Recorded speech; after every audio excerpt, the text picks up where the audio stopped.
What is up, Minglers? I'm back for our next part for King's Quest 2. And now we're really getting into it. It's dark out. It's getting spooky.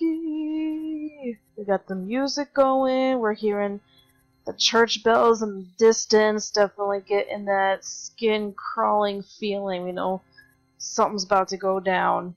So let's go check out this church. Since now that it's dusk out, we can go inside.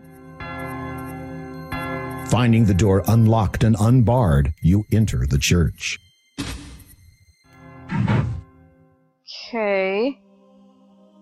Looks somewhat typical for a church. We have the cross, we have the alms for the poor. This is a little questionable here, but okay, whatever. Got a book here, let's take a look at that.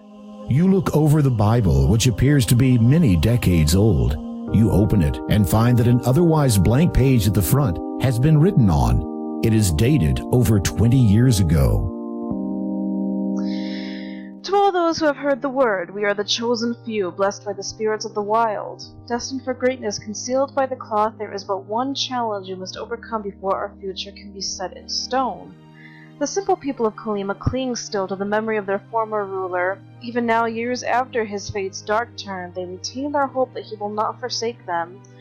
As long as this is so, our goal cannot be attained. So, my brothers, it is our duty to see You return the Bible to where you found it. You also notice that a page from the Bible has fallen onto the floor. Alright, well, I wasn't done. You look over the Bible, which appears...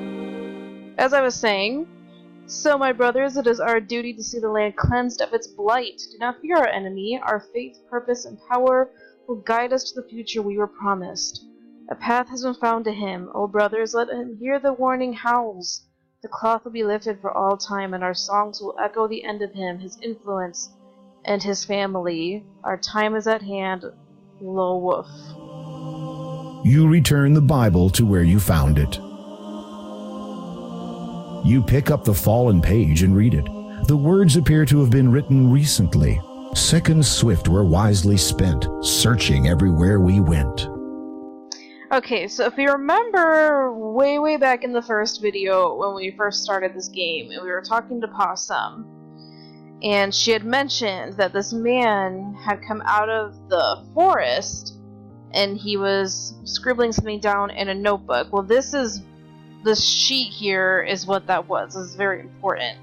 So we're definitely going to hang on to this. Let's take a look at this guy over here. The monk is dressed in a simple ankle-length robe. A belt of thick leather is tied around his ample waist. He wears worn sandals. Okay, maybe let's come on over here. Feeling humbled, you kneel down to pray. You rise again after a few moments. The monk stirs, stands, and turns to face you. Let's have a chat. Father, I go now to a place of darkness. While I am stout of heart, the path laid down before me is unclear. I seek only the knowledge that my passage be illuminated by heavenly favor, and a prayer that I may make it through. The monk gives you a reassuring smile and pats you on the shoulder. He then lifts a silver cross from around his neck and places it in your hands. Thank you. You are welcome, my child. You can talk? Of course. I thought monks were forbidden from speaking. Not all churches follow the same rules, and this church is quite unique. Really? How so? The monk just smiles placidly at you. Okay. About this crucifix. I believe you'll find the cross to be of immense value. It has come to us at a huge price. It was expensive? I mean that it has cost us more than any value to be in possession of it. Then why are you giving it to me? If I may ask, why is it that you only open the church at dusk? We find the late hours more favorable.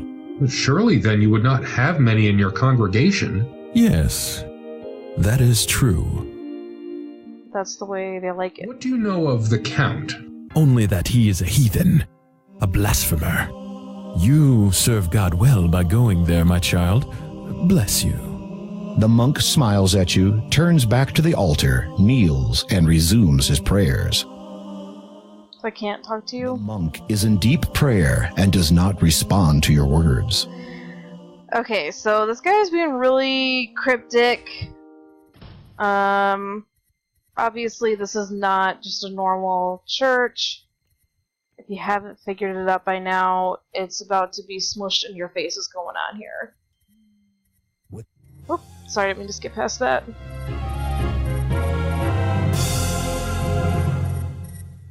For a minute there, you thought those wolves were going to attack. Curious as to why they didn't, you decide to follow them. You see the monk standing alone outside the church. Then you notice the two wolves approaching him. You are about to yell a warning to the monk, but the words die in your throat as the man steps forward and pats the wolves' heads. No, my brothers, we must not hurt him. Not yet. He will go to the heathen's abode. He will do what needs to be done. What if he does not? Then, my brothers, we will complete the task before us, the one we began many years ago. Ugh.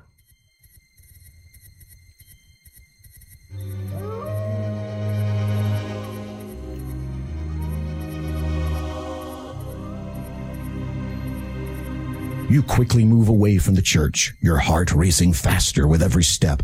You have a good idea now what will happen once the moon comes out in full, and you do not want to be anywhere near here when it does. One thing's for sure, you're not getting married in that church. Little humor to lighten the mood. Okay. So, we should go to Possum's house. Because we haven't been able to talk to her grandmother yet. We've heard a lot about her. That she has nightmares. She's sickly. So we should check in on them. Oh, sir, have you seen my little granddaughter? She ventured to the town to buy food for me, but has not yet returned. I fear she may be in peril. The forest is not safe at night. Possum's missing! I gotta go find her! She's just a little demon girl. I mean, a little girl. Yeah, a little girl. Definitely not a demon with that voice. Can I not go down? Alright, guess I'll just go this way. Now can I go down? You hear the sound of a child sobbing nearby. I swear, if this were in King's Quest, I would be convinced this were like a horror game. Hearing a child cry nearby and I can't see You them. hear the sound. Yeah, I know. As you approach, you recognize the child. It is Possum, the little girl you helped earlier today. Okay, demon girl, what are you doing? Are you all right? What happened? I went into town to buy some chicken soup for my grandma. I always try to reach home before dark, but this eve I lost my way and was attacked. Attacked? A wolf attacked you? No, not by a wolf, a dwarf. A dwarf. For a moment, you're not sure Oh, that you boy. heard correctly.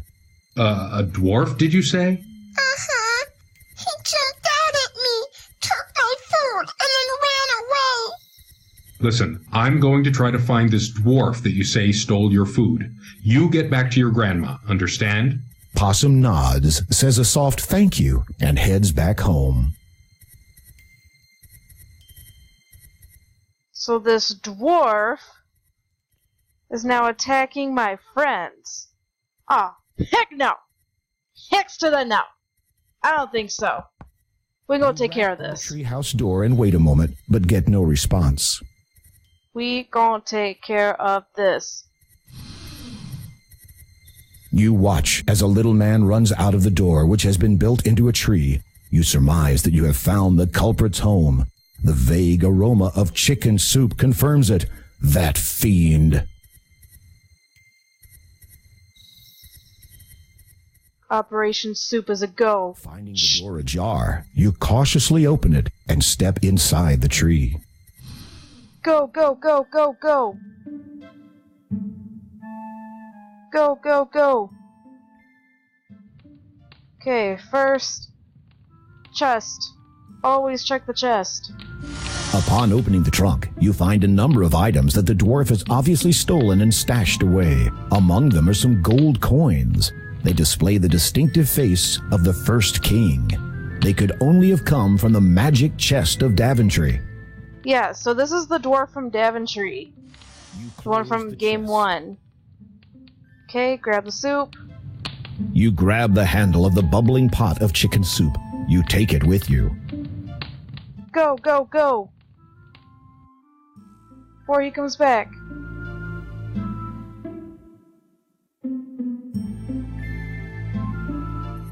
You hear the latch fall into place again as the door closes behind you. Yup. Looks like you're stuck out here. Alright. Now, let's go back to the house. Give him that soup!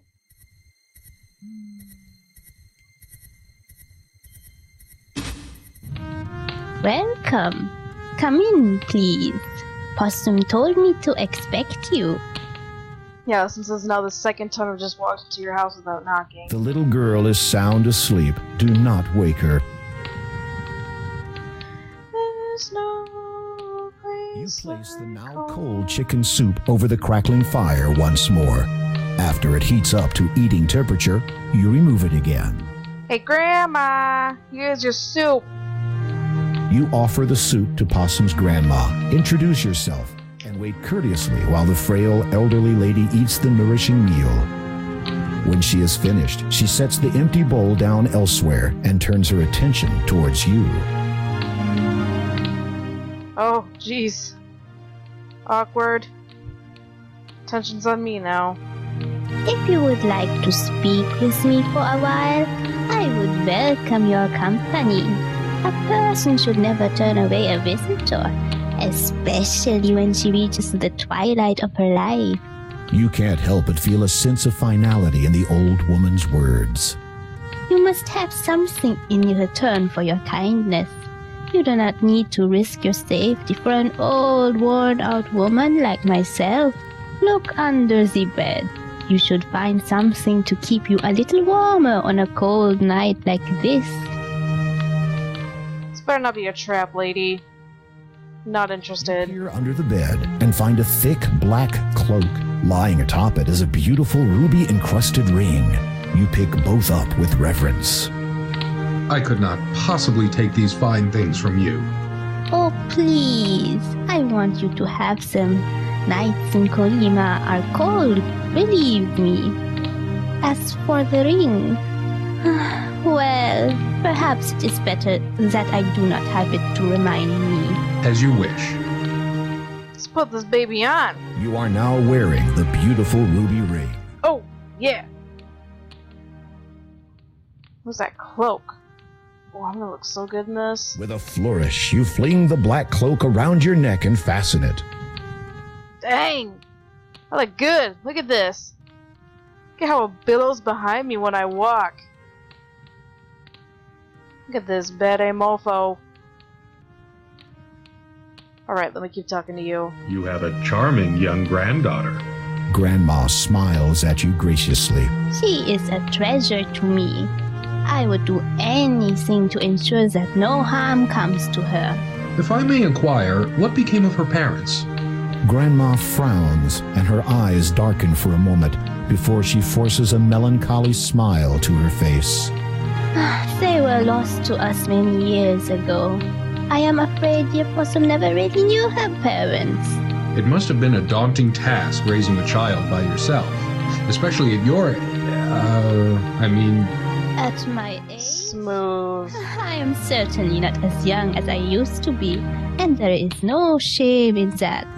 I have tried to raise her as best I could to keep her safe and well. However, I fear that as of late the reverse has become truer. What do you mean? If you please, I was hoping you might tell me of the cloak and ring's origin. The old woman closes her eyes as if the memory she seeks is painful to her senses. They were my husband's. He was a proud man, the last of his line. His family had been rich, a great deal of old money, you might say. They lived in that castle you might have seen to the north. Its location upon that island is evidence of how much they valued their privacy. He was a good man, my husband. He took care of me. Certainly he had his strange habits. Most men do, if you would pardon me for saying so. I suspect that he practiced magic, so I could never catch him in the act. He would frequently journey afar, taking that black cloak with him wherever he went, to places he would not talk about. He said that it represented something important to a certain group of people, and that I was never to mention it to anyone. But he was always there for me, always, until that fateful night. We had been married just over a year, and I was heavy with child. We were both out walking in the weirwood forest late one night. The air was warm, and in our youth we paid little attention to the world and its many dangers.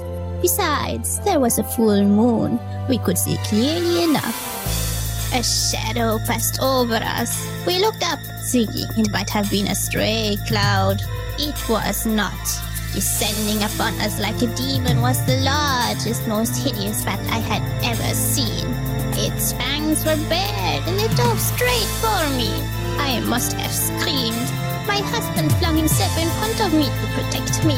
He swung his arms about frantically in hopes of warding the horrid thing away. Perhaps he was trying to cast a spell, but could not recall how in his panic. It paid him no heed and would not be deterred. It swooped again and again relentlessly. At one point, my husband's hand must have clipped the bat's wing because it lost control and crashed into his shoulder. He tried to wrest the foul creature away, but then he shrieked suddenly. The horrid thing had bitten him.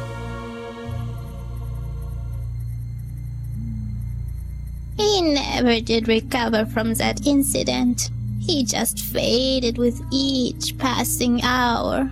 Within 2 days of the attack, my husband had died. We buried him on his family's plantation on the island.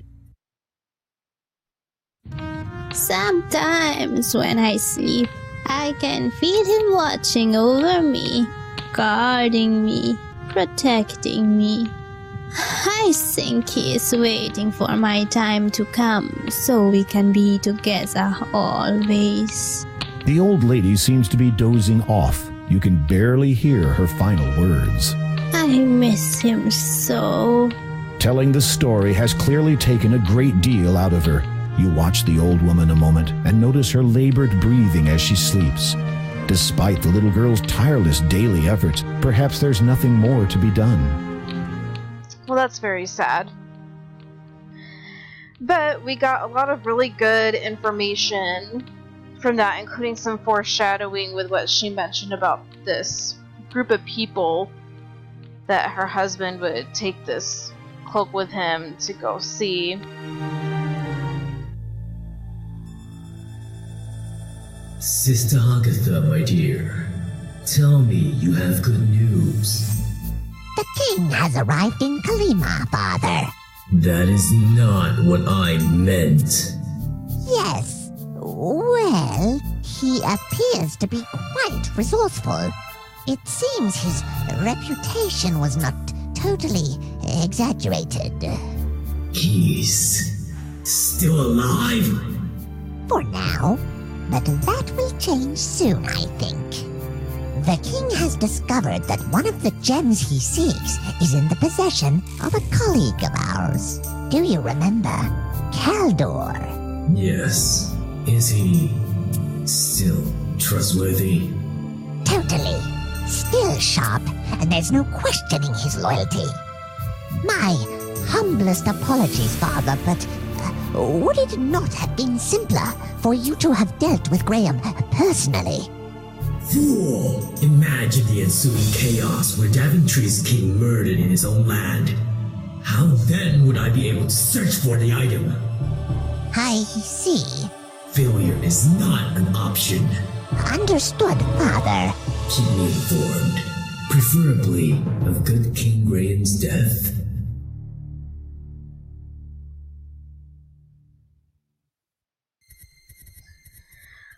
Okay. So. Now we're finally going to get to go up and go into the forest. Okay, so we're going to enter through here. So, this is where our little slip of paper comes in handy that we got at the church.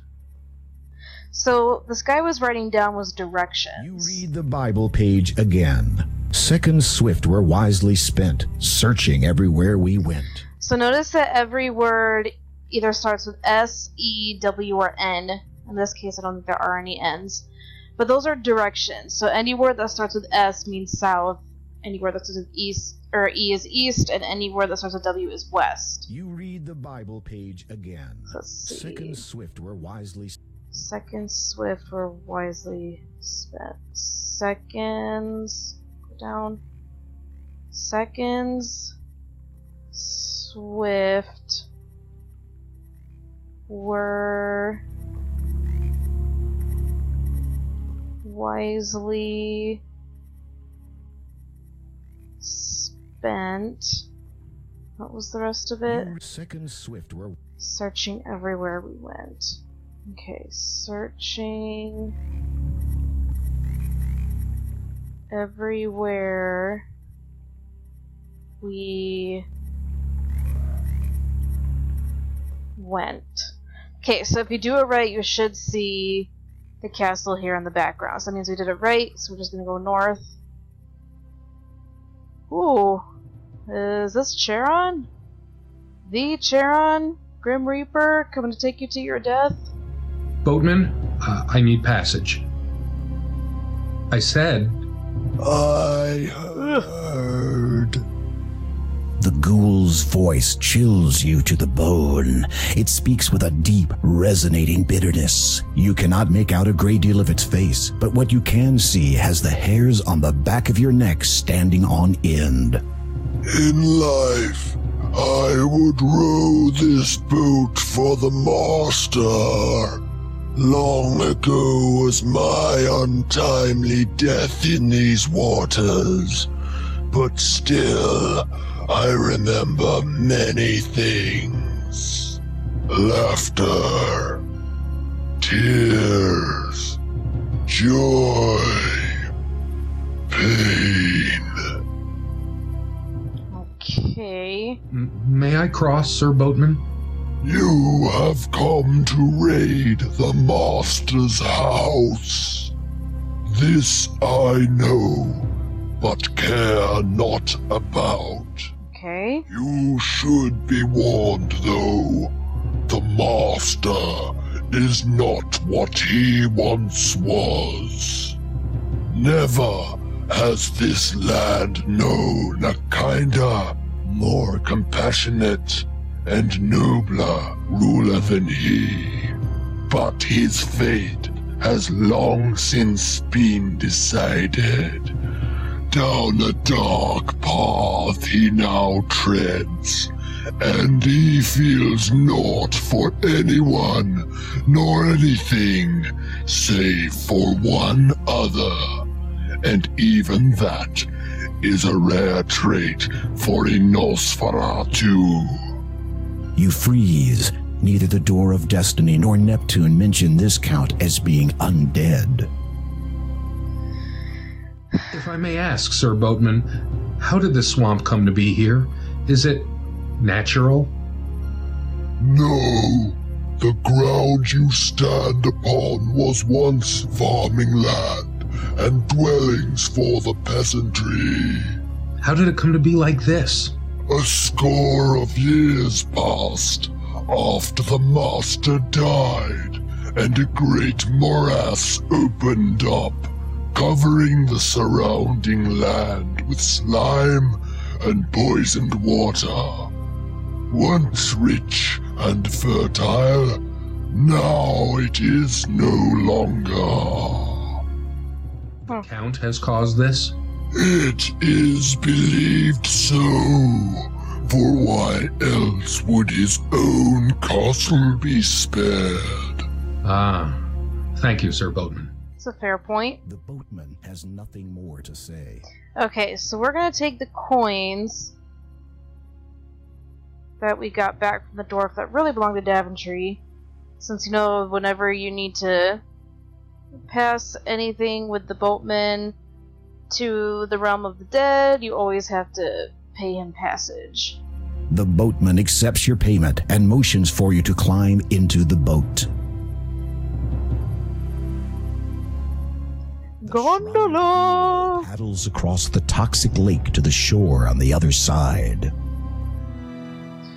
Okay, so if we try to move up here, we will die because it's all poisoned. So we need to take the sugar cube. After swallowing the magic sugar cube, you get a feeling of invincibility. And now we can go up. The sharp thorns brush against your skin. However, instead of feeling intense pain, you only experience a slight tingling sensation. Evidently, the magic sugar cube did its job. Yay, Deus Ex Machina. Okay.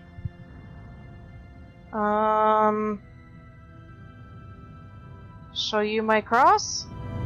As you approach the ghosts wearing the black cloak, they seem to notice you, and then begin to drift away towards the cemetery.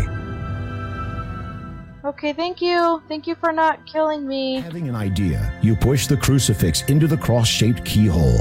It fits. You hear a click, and the door unlocks. Okay. Here goes nothing. You push the heavy wooden door open, take a deep breath, and step nervously inside the castle entrance.